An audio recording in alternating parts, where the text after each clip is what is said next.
Oseas capítulo 14, versículo 1 en adelante. ¿Lo voy a leer yo? Ok, ayúdame, hermano. Dice: vuelve, oh Israel, a Jehová tu Dios, porque por tu pecado has caído.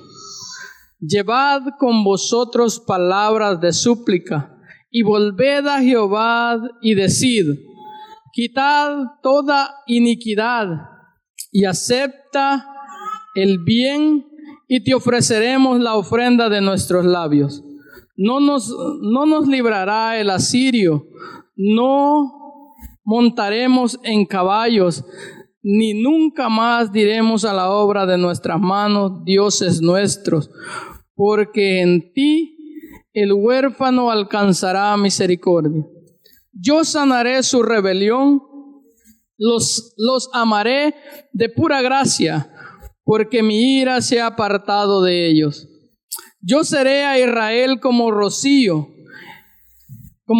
Él florecerá como el lirio y extenderá sus ramas como el Líbano. Se extenderán sus ramas y será su gloria como la del olivo, y perfumará como el Líbano. Volverán y se sentarán bajo sus ramas. Serán vivificados como trigo, florecerán como la vid, su olor será de vino del Líbano. Efraín dirá: ¿qué más tendré ya con los ídolos?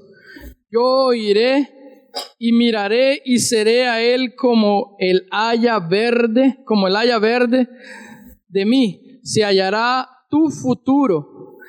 ¿Quién es sabio para que entienda esto? Y prudente para que lo sepa, porque los caminos de Jehová son rectos, y los justos andarán por ellos, mas los rebeldes caerán en ellos. Esta es una historia muy bonita, hermosa y a la vez poderosa. ¿Sabe por qué? Porque en este pasaje y leyendo el libro de Oseas pude aprender y ver el amor, la justicia de Dios. ¿Sabe? Este es un llamado que Dios le está haciendo a la nación de Israel a volverse a Él, a arrepentirse a Él. Y quiero que aprendamos un poquito acerca de cómo era la condición de este pueblo, y por qué Dios le está diciendo: vuélvete, oh Israel. ¿Por qué? Porque la nación había caído en la idolatría, había caído en el pecado desenfrenado. La sociedad de aquel tiempo casi se parece a nosotros. Oseas capítulo 4, si lo puede poner, hermano, del 1 en adelante. Yo quiero que usted vea cómo estaba la sociedad en ese tiempo, cómo era que vivían en ese tiempo, y para que usted pueda entender el amor de Dios hacia su pueblo y hacia nosotros también. Mire lo que dice: palabra de Jehová, oíd palabra de Jehová, hijos de Israel, porque Jehová contiende con los moradores de la tierra, porque no hay verdad, ni misericordia, ni conocimiento de Dios en la tierra. Mire cómo estaban viviendo: perjurar, mentir, matar, hurtar, adulterar, prevalecen, y homicidio tras homicidio suceden. El 6 dice, miren lo que dice la palabra de Dios: mi pueblo fue destruido porque le faltó conocimiento, por cuanto desechaste el conocimiento, yo, dice, te desecharé a ti. O sea, la condición del pueblo era tremenda. El 11 dice, fornicación, en el mismo 4, fornicación, vino y mosto quitan la justicia. El 14, el juicio, perdón, el 14. Miren lo que Dios está diciendo. Dios está diciéndole: ok, esta es la condición de ustedes, y lo que viene es como Dios mandando una advertencia que cambien su estilo de vida. El 14, mire, no castigaré a vuestras hijas cuando forniquen, ni a vuestras nueras cuando adulteren, porque ellos mismos se van con rameras y con las mujeres sacrifican. Por lo tanto, el pueblo sin entendimiento caerá. Miren lo que sigue diciendo en el 6, versículo 4. ¿Qué haré a ti, oh Efraín? O a ti, oh Judá. La piedad vuestra es como nube de la mañana, como el rocío de la madrugada. Se desvanece. O sea, la piedad no existía. O sea, yo quiero que usted se imagine dónde en el punto cultural y en la sociedad cuando Dios envía esta palabra. Y él ahí sigue diciendo una y otra vez a través del libro, sigue diciendo cómo ellos vivían. Vivían en mentira, lo que hacía en la sociedad, el comercio era el más fuerte. En aquel tiempo, pues lo que se vendía era el frijol, voy a decir el frijol y el maíz, porque eran otro tipo de grano. Pero lo que hacían ellos que falsificaban la balanza. En aquel tiempo, usted está viendo mentira, era como, yo miento porque quiero, lo usaba usted como un escalón. Y había asesinato por todos lados. Había una inmoralidad increíble. Y Dios está llamándole la atención a este pueblo, porque Dios no quería traer el juicio sobre este pueblo. Los planes de Dios no es traer el mal al ser humano. Los planes de Dios, como dice Jeremías, porque mis pensamientos son de bien y no de mal. Entonces, mientras yo leía este libro, me llamó mucho la atención porque vi una sociedad en decadencia. Lo que provoca la idolatría en una sociedad es decadencia moral, robo. Ya no hay justicia. Los jueces se vendían por el más postor, por quien tenía más dinero en ese tiempo. Y la nación de Israel, Dios estaba tratando con ella porque Dios los había llamado para que llevaran el evangelio de Dios en aquel tiempo. Dios había escogido a la nación porque ellos tenían que vivir conforme la palabra de Dios para mostrar la justicia y el amor de Dios hacia las demás naciones. Pero este pueblo se había corrompido. Y mientras leíamos, vemos mucho de esto, vemos hoy en día una inmoralidad, mentira, robo. Ya no hay justicia en el ser humano. Ya no hay, los gobiernos están corruptos como en aquel tiempo. Se había corrompido todo, la sociedad, todo estaba corrompido. Pero Dios tenía una palabra al final del capítulo. Este es el último capítulo de Oseas. Dios tiene una palabra para Israel, porque Dios quiere el bien para él. Y como Dios quería el bien para Israel, también lo quiere para usted. Porque todo eso, hermanos, todo eso, lo que leímos, yo sé que más de algún pecado de los que están ahí lo hemos practicado. Más de algún pecado. Y Dios dice en el 14, porque Dios iba a traer el juicio sobre la nación de Israel. Venían los asirios, venían los de Babilonia, iban a traer el juicio sobre esta nación. Y Dios es tan amoroso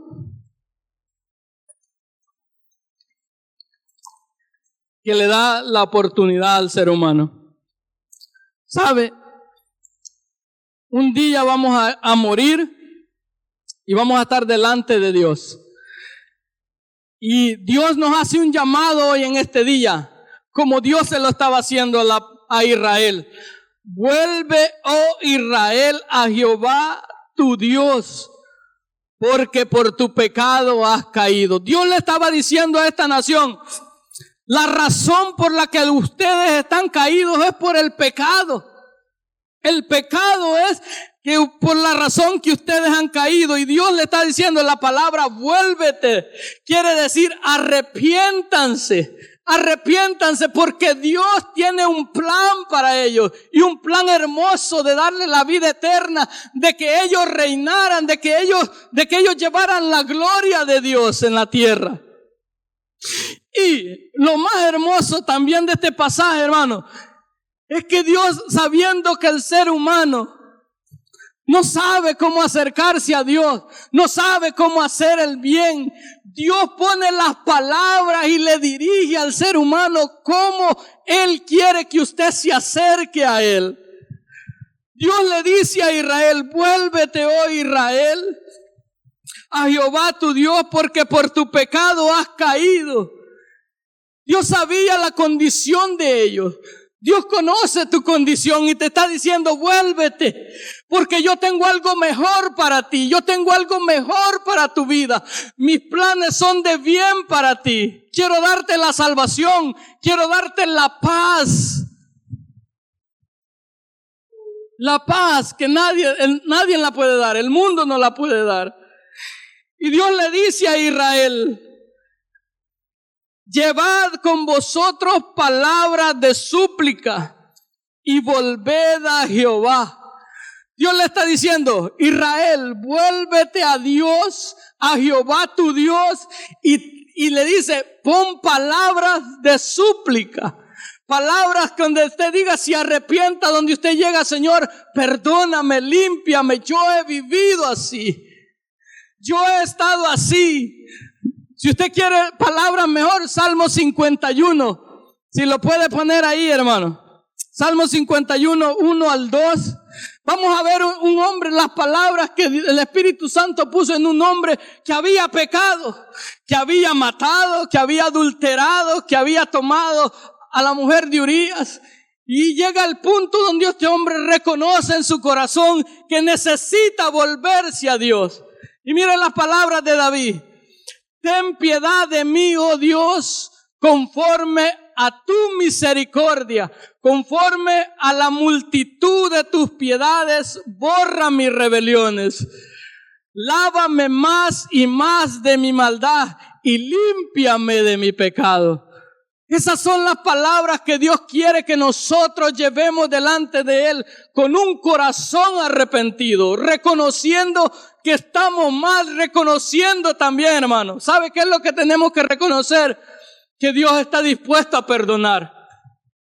David sabía que Dios estaba dispuesto a perdonarlo. David conocía el corazón de Dios.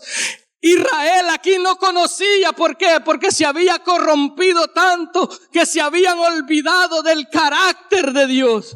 Y Dios le dice: yo quiero perdonarlos, yo quiero sanarlos, yo quiero amarlos, pero yo no puedo amarlos como están viviendo. Yo no puedo amarlos, yo no puedo estar ahí y bendecirlos viviendo ustedes como están viviendo, en mentira, en pecado, todo lo que usted sabe que es malo. ¿Sabe, hermano? Muchas veces Dios nos dio la conciencia y sabemos lo que está malo y lo que está bueno. Sabemos cuando mentimos, sabemos cuando hemos pasado la línea, como diríamos. Sabemos, en nuestro corazón sabemos cuando hemos hecho algo al prójimo, sabemos. Y Dios le dice a Israel: vuélvete, llevad con vosotros palabras de súplica. Arrepentimiento. Dios quería restaurar a Israel.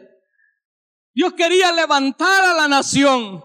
Y déjeme decirle algo muy interesante cuando usted lee la historia en este tiempo. No era una historia de decadencia, no era que el pueblo estaba en pobreza, era un tiempo de riqueza, era un tiempo donde la economía estaba a lo máximo, diríamos ahora, donde la gente no necesitaba de Dios. Parecía que no necesitaba. Parecía que las naciones, cuando están en su economía mayor, parece que no necesitan. Pero hoy podemos ver que aunque la economía esté aquí, aunque la economía esté arriba, sin Dios, la humanidad se está cayendo en pedazos. Las estructuras de la humanidad se están cayendo en pedazos. Cuando sacamos a Dios de nuestras vidas, cuando sacamos a Dios de nuestro entorno, hermano, la gente se corrompe, ya no hay justicia, ya no hay amor. Y es lo que estaba pasando en Israel. Habían sacado a Dios, se habían ido tras los dioses, habían mezclado, habían hecho una mezcla. No es que ellos se olvidaran de Dios, porque en Oseas dice que ellos se habían mezclado con las otras naciones. Adoraban a Dios, pero vivían como el mundo. Hacían como hacía el mundo. Mentían.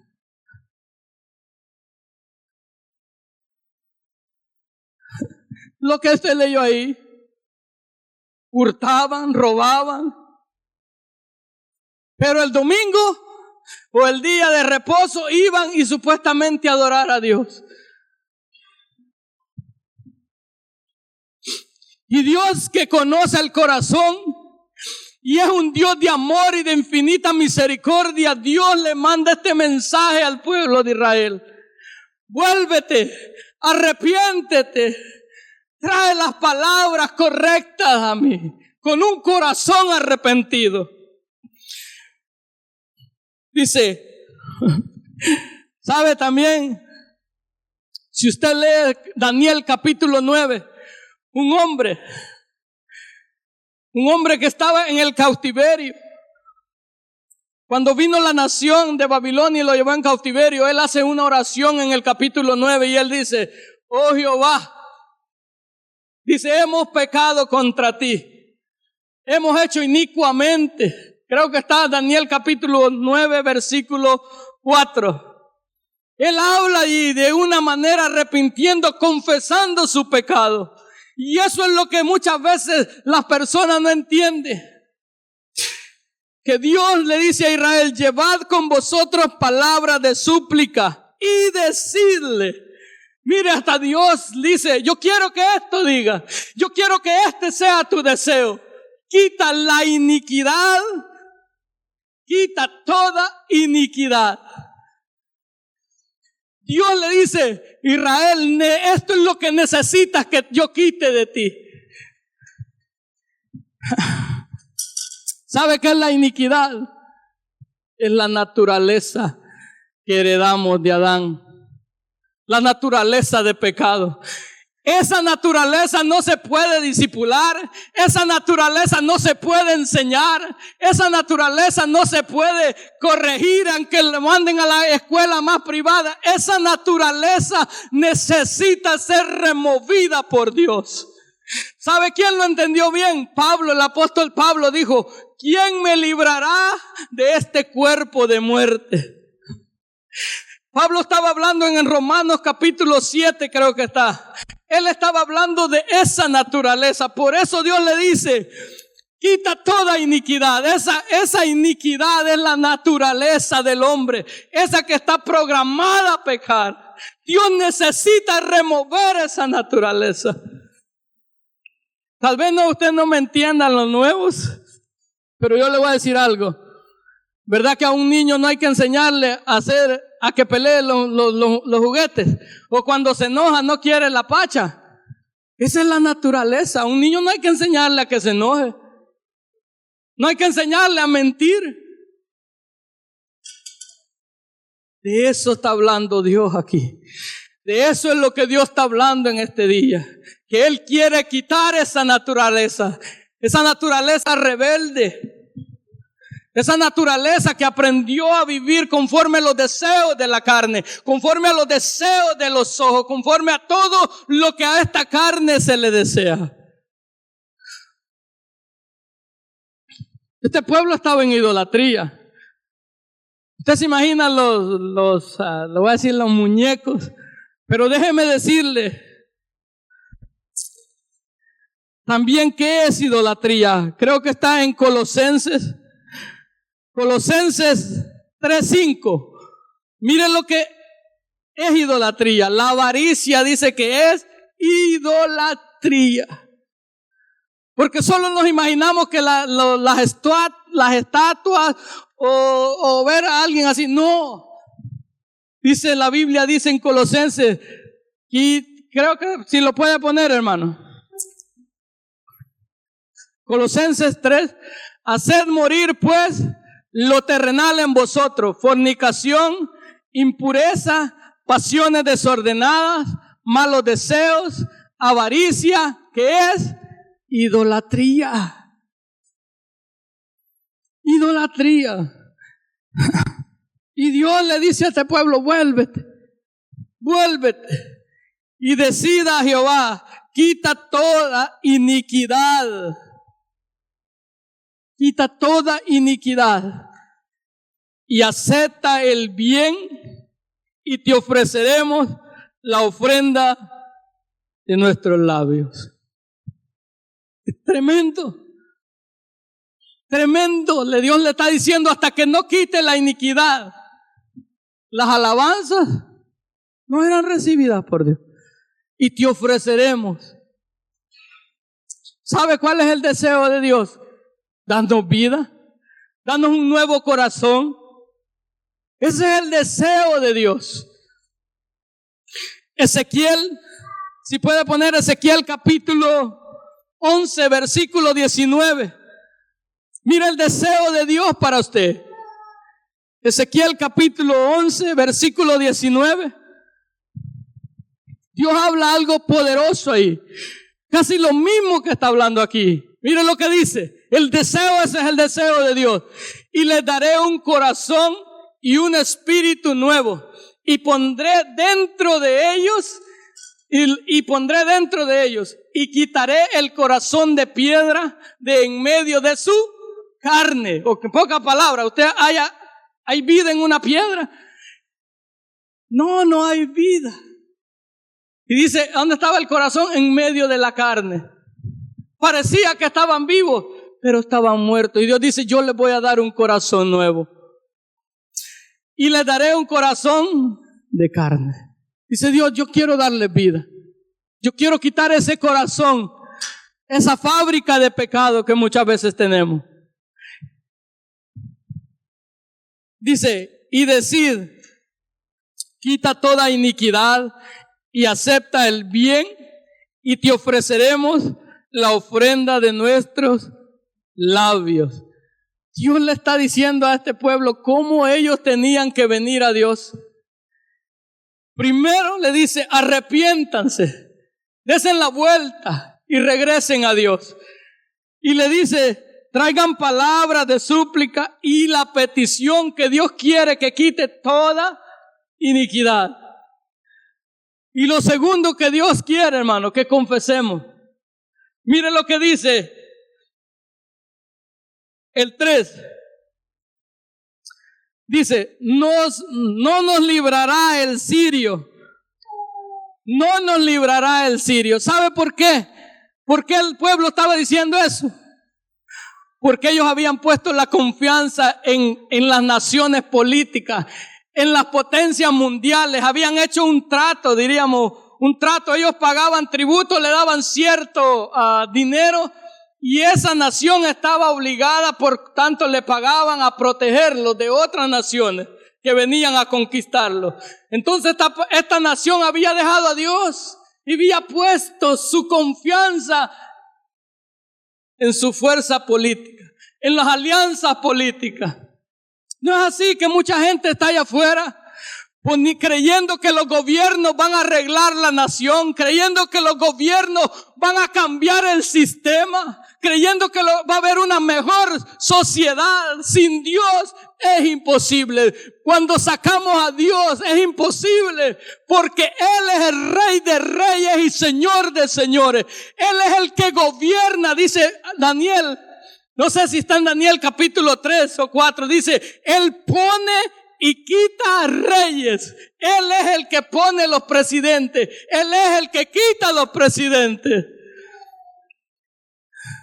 Y mucha gente está confiando en los presidentes y se ha olvidado de buscar a Dios, se ha olvidado de poner la confianza otra vez en Dios. Ese es el amor de Dios. Dice, no nos librará el sirio. Mira, hermano, cuando nosotros nos volvemos a Dios a la manera de Dios, Dios deja los principios de cómo Él quiere que usted se vuelva a Él, arrepentidos. No es como yo quiera volverme a Él. Él dejó los principios. Cuando nosotros hacemos eso, entonces reconocemos y vemos dónde hemos puesto la confianza. Hasta que Israel no se volvió a Dios, Hasta entonces él empezó a confesar y dijo, hemos dejado de confiar en Dios y hemos puesto nuestra confianza en las alianzas políticas, en las alianzas políticas, en el gobierno.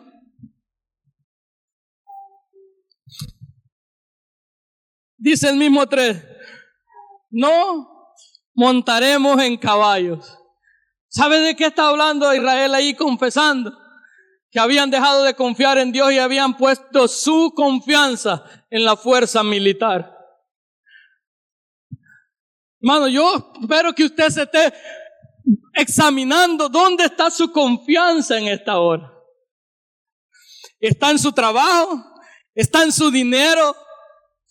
Déjame decirle, hermano, que si usted no tiene salud no puede trabajar. En este país, un día en el hospital, Israel había puesto la confianza en su fuerza militar. ¿Dónde está tu confianza? ¿En el gobierno? ¿En tu trabajo? ¿O en Dios?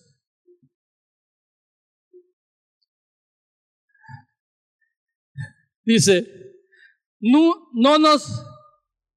al asirio, no nos montaremos en caballos, ni nunca más diremos a la obra de nuestras manos, Dios es nuestro. Nunca más. Dejó la idolatría y puso la confianza completamente en Dios. En Dios. En Dios. Al verse Israel sin nada, se sintió como huérfano. Y dice, porque en ti el huérfano alcanzará misericordia. Y aquí este versículo es tremendo, hermano. Tremendo. El siguiente. Yo, dice Dios, yo sanaré su rebelión. Dios es el que sana. Dice, yo sanaré su rebelión. Y mire, no es que lo va a sanar porque ellos se lo merecen. No es que lo vaya a sanar porque ellos hayan hecho algo bueno para merecerlo. No. Dice, los amaré de pura gracia. Ahora dígame una cosa. Porque mi ira se ha apartado. Tremendo el amor de Dios, ¿verdad? Ahora, ¿dónde queda la justicia de Dios? Dios es 100% justo. Y dice que la paga del pecado, ¿qué es? Muerte. Entonces, hermano, para que esto suceda y para que lo siguiente que vamos a leer, la restauración, alguien tuvo que pagar el precio. Alguien tuvo que pagar el precio por toda esa rebelión y por tu pecado también. Y ese se llama Jesús. Jesús fue quien llevó nuestros pecados. Jesús fue quien pagó el pecado de Israel y también pagó tu pecado. Vamos a leer Isaías 53. Creo que lo tengo aquí. Isaías 53. Isaías 53, del 4. Mira, hermano. Ciertamente llevó él nuestras, ¿qué? Enfermedades y sufrió nuestros dolores. Y nosotros le tuvimos por azotado, por herido de Dios y abatido. Mas él herido fue por ¿qué? Nuestras rebeliones, molido por nuestros pecados. El castigo de nuestra paz, o sea, el castigo que a mí me tocaba, de nuestra paz, fue sobre él. Y por su llaga fuimos nosotros curados. Todos nosotros nos descarriamos como ovejas. Cada uno se apartó por su camino. Mas Jehová cargó en él el pecado de todos nosotros. De todos nosotros. Dios le está diciendo a Israel, el pecado, Isaías, el pecado de todo el mundo fue sobre Jesús, para que Israel fuera sanado de pura gracia y para que el amor y la justicia de Dios, hermano, porque la paga del pecado es muerte, hermano. Cuando usted va condenado aquí, aunque el juez diga, no, te voy a perdonar, usted tiene que pagar por sus pecados. Usted tiene que pagar por lo que usted hizo. Hay una ley, hermano. Usted siembra y usted cosecha. Y esa ley existe. Pero Dios de pura gracia, Él perdonó nuestros pecados. Él dice, Él llevó nuestras rebeliones, nuestros pecados. Por eso Él dice, de pura gracia los voy a sanar. Los voy a sanar de pura gracia y los voy a restaurar de pura gracia. De pura gracia. No porque yo lo merezca, no porque usted lo merezca. Es porque Jesús pagó el precio. Ahora yo quiero hacerle una pregunta. Si Jesús ya pagó el precio y Dios muestra el camino, ¿cómo volvernos a Él? Juan capítulo 3 dice, porque todos los que creyeren en Él serán, ¿qué? Salvos de ir al infierno. Si Dios pagó el precio y Dios está diciendo cómo nosotros podemos ser salvos de la ira que viene, ¿sabe dónde está su decisión? Usted toma su decisión. Como Israel, eran los pasos de Israel para poder, ¿qué? Huir de la ira y del juicio que venía.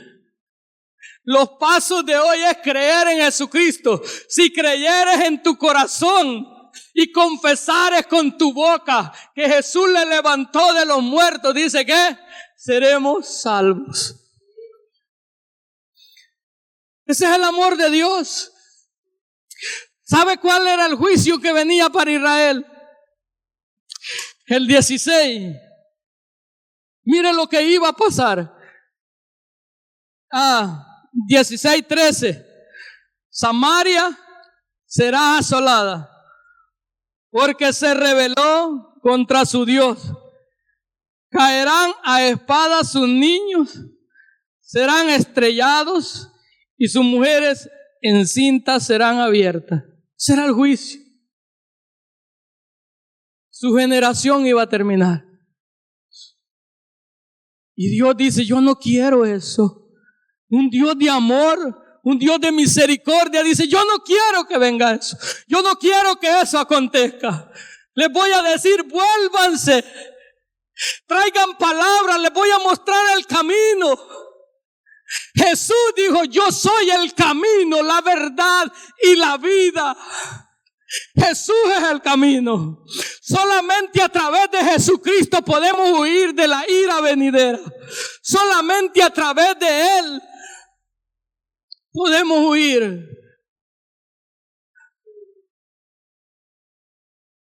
¿Merecía ese pueblo? No merecía, ni yo ni usted, pero por gracia. Porque de tal manera amó Dios al mundo, dice que envió a su Hijo unigénito para que todo que Él crea no se pierda, mas tenga vida eterna. Tú decides hoy en este día. Dios te ha mostrado el camino. Yo sé que te identificaste con muchos de los pecados que esta gente estaba haciendo. Pero Dios te está diciendo, vuélvete.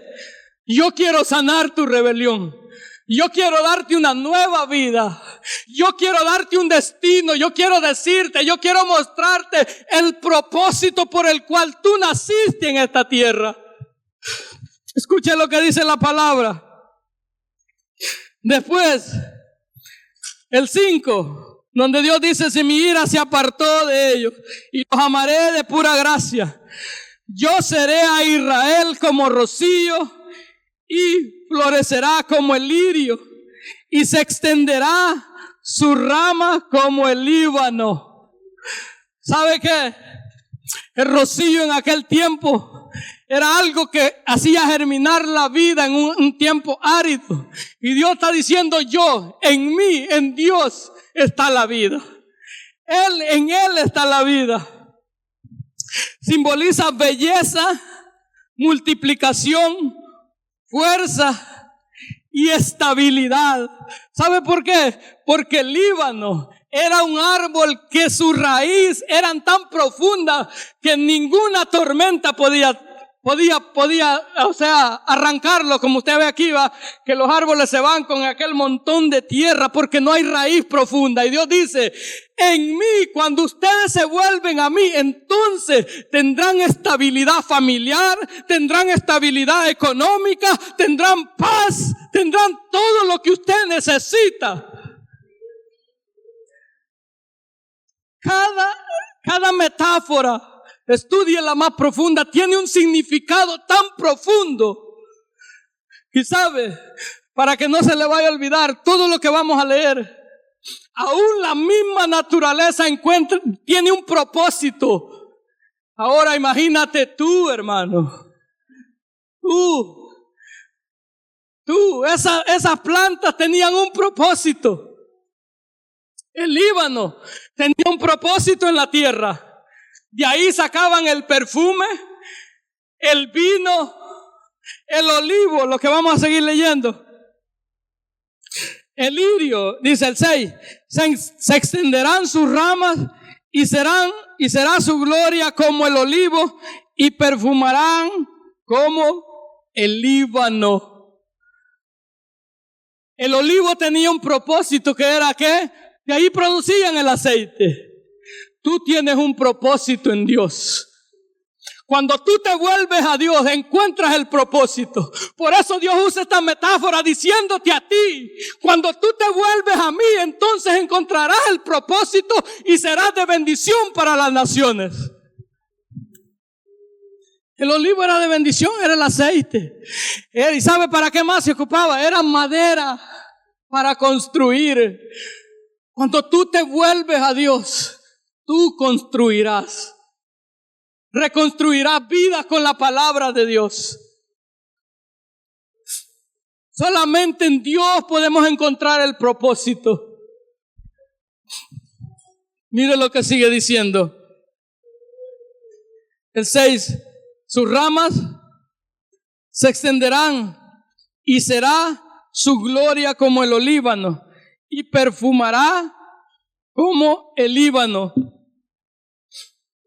Volverán y se sentarán bajo sus ramas.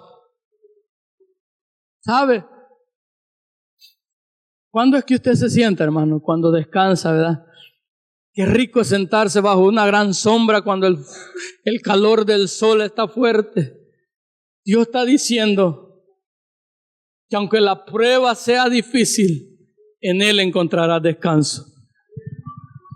En Él encontrarás descanso. En Él, no en tu dinero.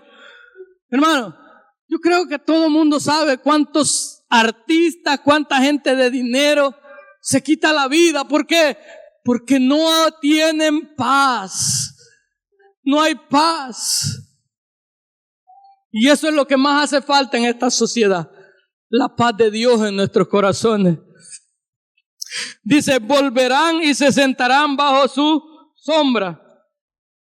Serán vivificados como trigo y florecerá como la vid. Su olor será como de vino del Líbano. Usted llevará gozo, hermano.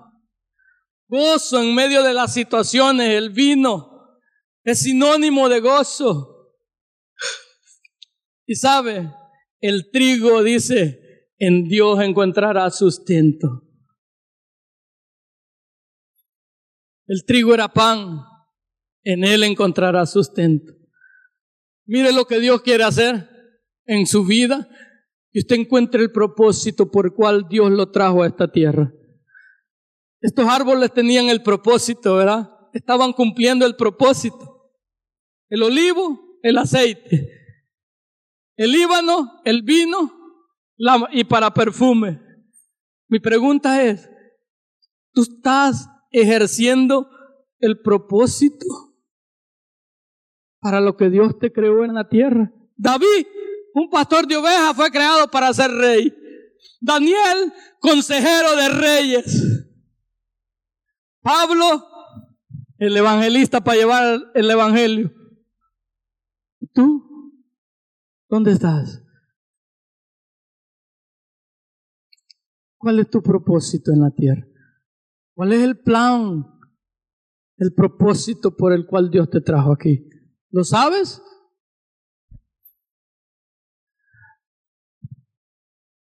Mire lo que sigue diciendo el 7. Volverán y se sentarán bajo su rama. Serán vivificados como el trigo y florecerán como la vid. Su olor será como de vino y de Líbano. ¿Sabe? Pues Dios le está diciendo a Israel. El Líbano era algo, quiero leerlo porque lo busqué. Mire lo que significa. Dice, el Líbano, considerado por su alta capacidad y aroma excepcional. Esta metáfora indica que la reputación, influencia de un Israel restaurado será excelente, atrayendo a otros y trayendo deleite a Dios. Tremendo, ¿va? Cuando nosotros encontramos el propósito en Dios, traemos deleite a Dios. ¿Sabe? Usted va a decir Jesús, la Biblia dice que oyeron una voz del cielo y dijo, este es mi Hijo amado en quien tengo deleite. ¿Estás deleitando a Dios con el estilo de vida que llevas? ¿Estás deleitando a Dios?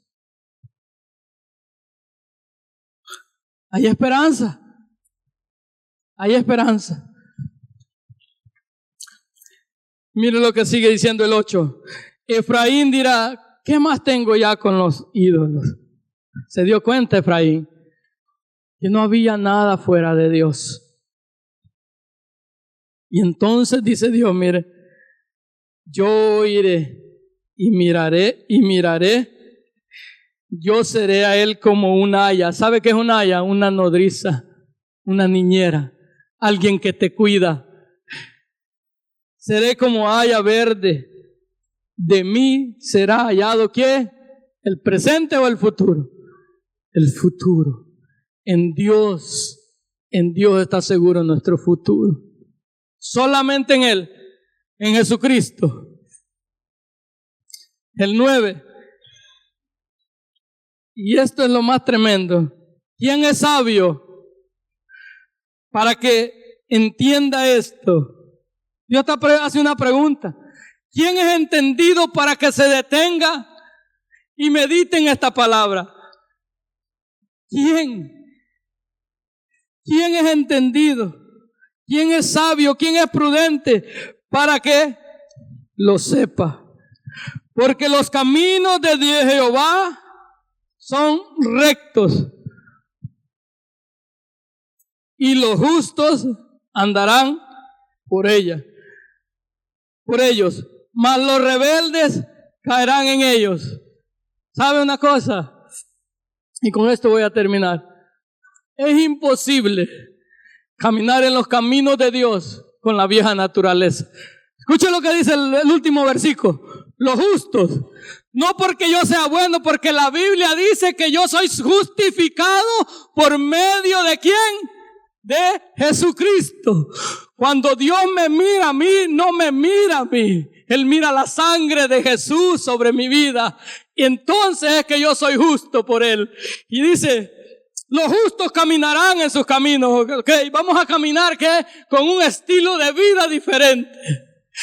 Pero mire lo interesante, más los rebeldes, como estaba la nación, caerán. No dice que no van a caminar, intentarán caminar, pero se van a caer.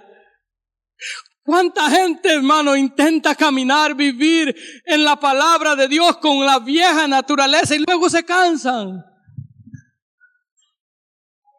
Pero hay una esperanza. Hay una esperanza y este es el llamado. El llamado de Dios está abierto. está abierto para todos. Y el propósito de Dios es que seas parte de su familia. Te adoramos, Jesús. Y con esto voy a terminar.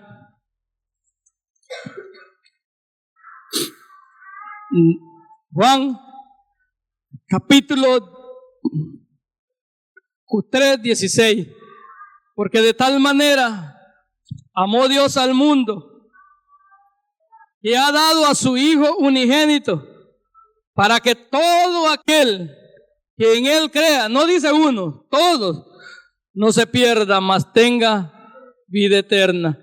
Porque no envió Dios a su Hijo al mundo para condenar al mundo, sino para que el mundo fuera, ¿qué? Salvo por Él. No sé si me puede ayudar con una alabanza. Ahora, yo sé que muchos necesitan a Jesús. Yo sé que Dios te ha hablado, ¿verdad que sí? La pregunta es, ¿qué vas a hacer? Vas a recibir a Jesús y le vas a decir, vas a venir y le dices, Jesús, perdona mis pecados, perdona mis rebeliones. Yo quiero ser transformado. Quiero dejar de vivir la vida que vengo trayendo, porque solo me trae daño, sufrimiento y dolor. Jesús vino a morir por ti. Jesús dio la vida por nuestros pecados. Él pagó nuestras rebeliones. Dios estaba dándole la oportunidad a Israel para escapar del juicio venidero. Tal vez dirás en tu mente, mañana. Si el mañana no lo conocemos. El mañana tú no lo conoces. Tú no conoces el mañana. Tal vez has traído una vida de mentira. Tal vez has traído una vida de egoísmo. Una vida desordenada. Hoy es el llamado. Dios quiere cambiarte. Dios quiere darte un nuevo corazón. Dios quiere quitar ese corazón de piedra de en medio de tu carne y darte un corazón que da vida. Él quiere darte tu vida. Él quiere darte su vida.